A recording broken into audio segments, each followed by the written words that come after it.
Mari kita membangun kehidupan rohani kita. Saudara boleh keluar dari masalah saudara, kekuatan ada pada saudara. Amin.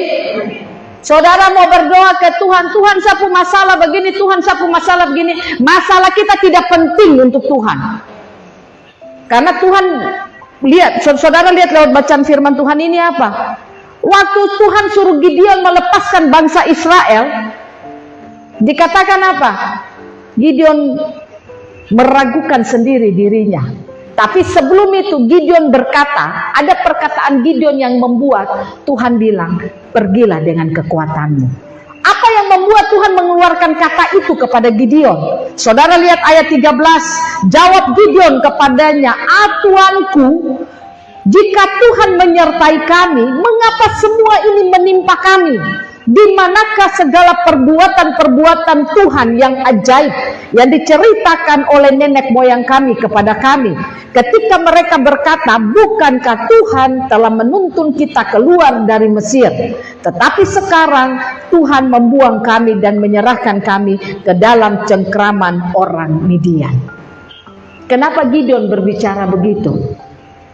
Karena Gideon secara tidak langsung dia suka merenungkan perkataan firman Tuhan. Amin.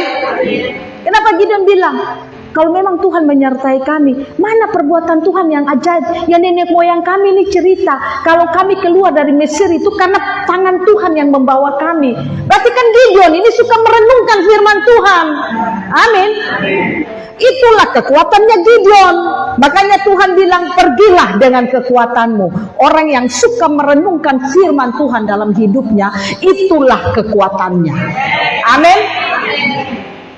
Makanya kalau hidup saudara itu limpah dengan firman, firman itu akan mudah untuk engkau renungkan dalam hidupmu. Ingat, manusia itu, orang itu percaya di hati, tapi bimbang di pikiran. Pikiran ini terkadang menyesatkan kita.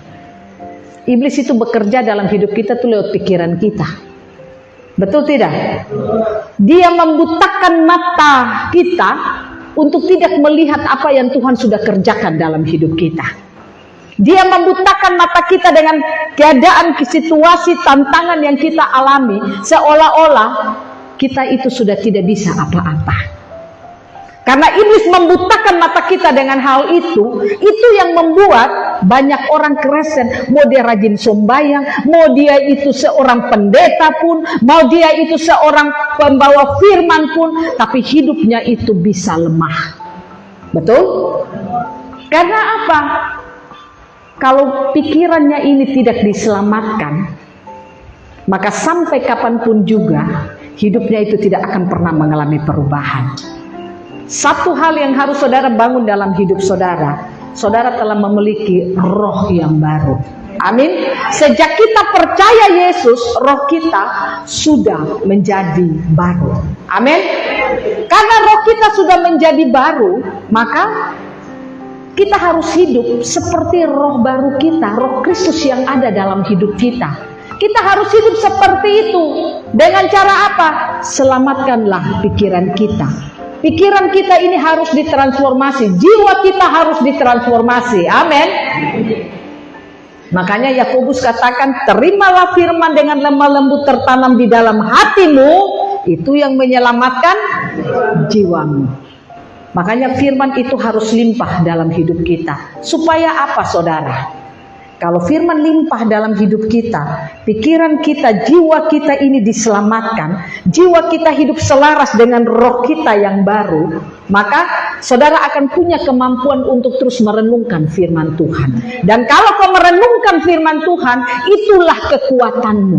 Dan kalau itu menjadi kekuatanmu, maka tanpa engkau sadari,